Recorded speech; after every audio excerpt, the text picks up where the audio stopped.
Nous causons chaque année près de 7000 cancers, nous tuons plus de 1000 personnes, nous touchons principalement les femmes, on parle bien des papillomavirus humains, aussi appelés HPV.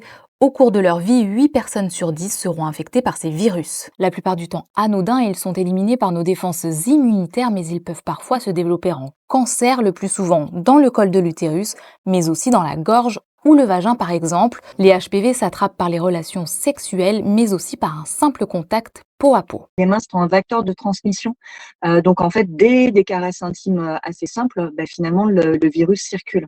Et il est compliqué à éradiquer parce qu'effectivement, les préservatifs ne sont pas suffisants pour pouvoir en protéger. C'est là-dessus que la vaccination a un vrai rôle à jouer. Car oui, le vaccin protège contre 90% des HPV responsables de cancer, alors il n'est pas obligatoire, mais il est recommandé chez les filles et les garçons âgés de 11 à 14 ans et il est totalement pris en charge par la sécurité sociale. Depuis 3 ans, les élèves de 5e et de 4e peuvent d'ailleurs se faire vacciner au collège. L'adolescence est un âge extrêmement propice à la vaccination puisque le système immunitaire marche bien.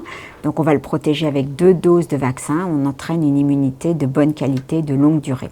Avec seulement 20% de ces élèves vaccinés, la Nouvelle-Aquitaine est pourtant la 2e région qui vaccine le plus ses collégiens.